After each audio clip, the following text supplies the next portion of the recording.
ناظرین کرام، اس درس میں ہم رئیس القلم قائد اہل سنت حضرت علامہ ارشد القادری علیہ رحمت و رضوان کی ان خدمات پر روشنی ڈالیں گے جو آپ نے بیرونی ممالک میں جا کر کے انجام دی، انٹرنیشنل لیول پر انجام دی۔ کسی بھی مدارس اور مساجد اور تنظیم کو ابتدا سے لے کر کے اس کی انتہا تک پہنچانا اہل علم سے مخفی نہیں کہ کتنا کٹھن کام ہے، لیکن قربان جائیے قائد اہل سنت کے جذبے اور شوق اور جنون پر کہ آپ کے اندر قوم اور سنیت اور اسلام کی تبلیغ کے لیے کتنی فکر تھی کہ آپ نے بڑی بڑی پریشانیوں، تکالیف اور مصیبتوں کا ڈٹ کر کے سامنا کیا اور فتح و کامرانی کا جھنڈا لہرایا، اور آپ کے یہ ایسے عظیم کارنامے رہتی دنیا تک فراموش نہیں کیا جا سکتا۔ ناظرین کرام، بالخصوص ہم اس لیکچر میں انٹرنیشنل لیول پر جو آپ کی خدمات ہے اس پر روشنی ڈالیں گے، خاص کر کے برطانیہ میں ورلڈ اسلامک مشن، ہالینڈ میں جامعہ مدینۃ الاسلام، بریڈ فورڈ میں اسلامی کالج، جنوبی امریکہ میں انصاری دارالیتامہ اور کراچی میں دعوت اسلامی۔ قائد اہل سنت کی ایسے عظیم کارنامے ہیں جس کو اپنے تو اپنے غیر بھی دیکھتے ہیں تو حیرانی کے سمندر میں ڈوب جاتے ہیں۔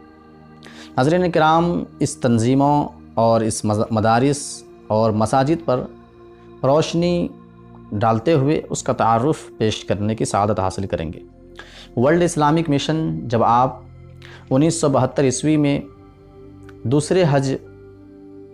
پر تھے اور مکہ معظمہ میں مختلف ملکوں سے مختلف علماء کرام تشریف فرما تھے، ایک میٹنگ رکھی گئی اسلام کی تبلیغ و اشاعت کے لیے عالمی پیمانے پر، تو اتفاق رائے سے ایک تنظیم ورلڈ اسلامک مشن کی بنیاد رکھی گئی اور 1973 عیسوی میں برطانیہ میں اس کا دفتر قائم کیا گیا، تو جو الحمدللہ آج یہ ادارہ انگلینڈ میں حضرت علامہ قمر الزماں مصباحی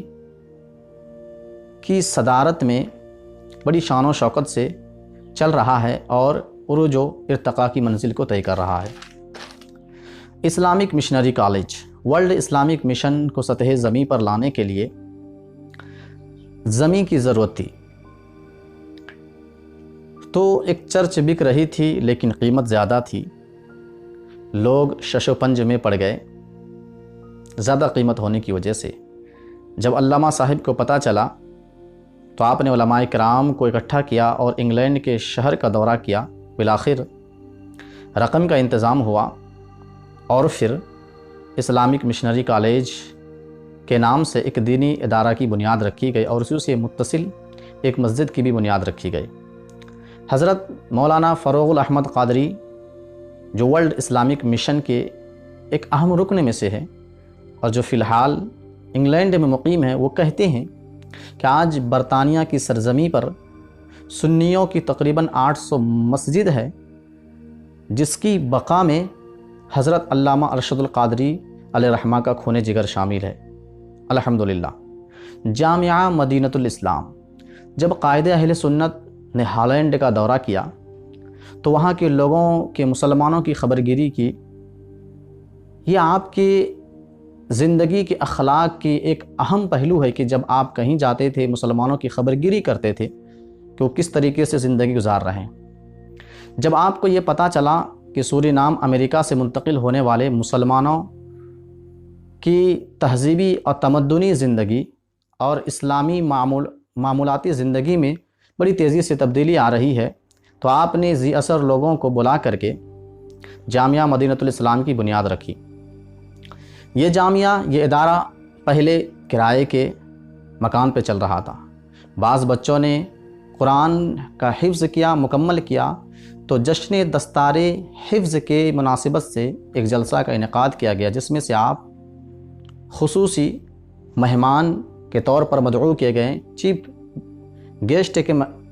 طور پر آپ مدعو کیے گئے، آپ کی تقریر ہوئی اور جلسہ کامیاب ہوا، لوگ بہت خوش ہوئے اور مزید لوگوں نے عالم اور فاضل کی پڑھائی کا انتظام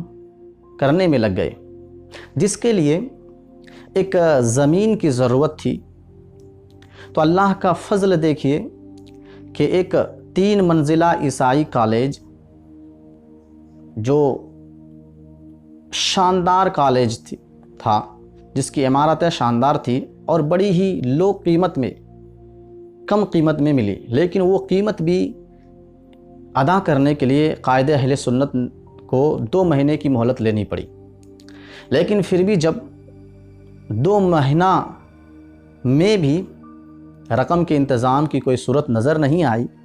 تو حضرت علامہ شاہ احمد نورانی نے حضرت علامہ ارشد القادری علیہ رحمت و رضوان سے کہا کہ رقم پوری ہونے کی کوئی صورت نظر نہیں آ رہی ہے، آپ ہندوستان چلے جائیں گے، لوگوں پر اس کا بوجھ پڑ جائے گا، ایک مرتبہ پھر سے آپ غور کر لیں اس کو خریدنے کے سلسلے میں۔ علامہ ارشد القادری علیہ رحمت و رضوان نے جو جواب دیا وہ ریمارکیبل تھا، نوٹ کرنے کے لائق تھا۔ آپ نے کہا کہ کون کہتا ہے میں یہاں سے جا رہا ہوں، جب تک رقم کا انتظام نہیں ہوگا تب تک میں نہیں جاؤں گا۔ چند دنوں کے بعد ایک مجلس منعقد کی گئی، چندے کی اپیل ہوئی اس میں، اور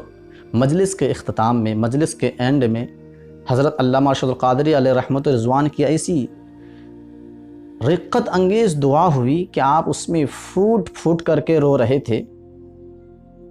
کس لیے؟ دین و سنیت کے لیے، اسلام کی ترویج و اشاعت کے لیے۔ اسی محفل میں ایک امریکن نوجوان اپنے دوست کے ساتھ بیٹھا تھا، اس پر علامہ صاحب کی دعا کا ایسا گہرا اثر ہوا کہ جتنی رقم کی ضرورت تھی اس نوجوان نے اپنے باپ سے کہلوا کر کے دلا دیا، اور پھر جامعہ مدینۃ الاسلام کی بنیاد رکھی گئی اعلیٰ پیمانے پر۔ اور اس میں ایک مقصد یہ بھی تھا کہ جو وہاں کے لوگ ہیں اس کی مادری زبان میں، چاہے وہ فرینچی زبان ہو چاہے انگلش زبان ہو، اسی زبان میں اسلام کا پیغام پہنچایا جائے۔ تو بحمدہ تعالی اس میں بھی آپ کامیاب ہوئے، فتح و کامرانی کا جھنڈا لہرایا۔ ہالینڈ جانے سے پہلے حضرت علامہ ارشد القادری علیہ رحمہ سورینام پہنچے، اور وہاں پر بھی سورینام پولیٹیکل کونسل کی بنیاد رکھی، جو سیاسی تنظیم تھی۔ اور پھر اس کی تھوڑی سی تعریف کروں، تھوڑا سا تعارف بیان کروں۔ جب آپ وہاں گئے تو دیکھا مسلمانوں کا جو سیاسی ماحول تھا وہ خانے میں بٹ چکا تھا، جس طریقے سے آج ہو گیا ہے کہ لوگ خانوں میں بٹ چکے ہیں۔ تو آپ نے ریڈیو کے ذریعے تقریر کی اور لوگوں کے تک بات پہنچائی، لوگوں نے جیسے آپ کی تقریر سنی، لوگ اکٹھا ہو گئے، اور پھر پولیٹیکل کونسل کی تنظیم کی بنیاد رکھی گئی۔ اب ناظرین کرام، آئیے دعوت اسلامی پہ بات کرتے ہیں، جو آج پوری دنیا میں چھائی ہوئی ہے اور اہل سنت والجماعت کا کام کر رہی ہے۔ دعوت اسلامی، علامہ ارشد القادری علیہ رحمت رضوان کے ذہن میں ایک ایسی تحریک بھی تھی جو جماعت اسلامی کا دعوت و تبلیغ کا جواب دے سکے، اور اس کے لیے آپ کو مناسب لوگوں کی تلاش تھی اور مناسب جگہ کی بھی تلاش تھی۔ تو بالآخر آپ کو پاکستان اس کے لیے مناسب لگا۔ اب آپ 1982 عیسوی میں پاکستان پہنچے، اور وہاں ممتاز معروف علماء کرام کے ساتھ بیٹھ کر کے آپ نے اپنے منصوبے کو عملی جامہ پہنانے کے لیے اس کا خاکہ لوگوں کے سامنے پیش کیا۔ تو پاکستان کے علماء کرام نے اس تحریک کی حمایت کی، اور اسی طرح دعوت اسلامی کی بنیاد رکھی گئی۔ اور آج جو امیر اہل سنت ہے، یعنی حضرت علامہ مولانا الیاس عطاری قادری، ان کو بھی امیر حضرت قائد اہل سنت نے ہی منتخب کیا، اور بلکہ فیضان سنت کا ایک خاکہ بھی آپ نے ہی تیار کیا۔ اب ناظرین کرام، بات کرتے ہیں اس پر جو عام بیرونی ممالک میں مختلف ملکوں میں چیف گیسٹ کی حیثیت سے، خصوصی مہمان کی حیثیت سے تشریف لے گئے۔ کلچر کانفرنس ایران، اسلامی عالمی کانفرنس انگلینڈ، امام احمد رضا کانفرنس پاکستان، عالمی اسلامی conference Iraq, Maulana Abdul Aleem conference Holland, Hejaz conference England, عالمی میلاد کانفرنس پاکستان۔ ناظرین کرام، یہ ایسے آپ کے انٹرنیشنل خدمات ہے جو رہتی دنیا تک کوئی فراموش نہیں کر سکتا، اور آپ کے اندر یہ جذبہ، یہ شوق اور یہ جنون تھا قوم کے لیے، قوم کو عروج و ارتقاء کی منزل پر لے جانے کے لیے، کہ آج بھی ایسی ذات اور ایسی شخصیت کتنی شدید ضرورت ہے کہ جس طریقے سے مسلمان خانے میں تقسیم ہو چکے ہیں، چاہے وہ سیاسی اعتبار سے ہو، جس اعتبار سے بھی ہو، آج بھی ایسی شخصیت، ایسی ذات، ایسی پرسنالٹی، ایسی ویکتی کی ضرورت ہے جو ایک پلیٹ فارم پر سب کو لا کر کے مسلم قوم و ملت اور قوم کی فلاح بہبودی کے لیے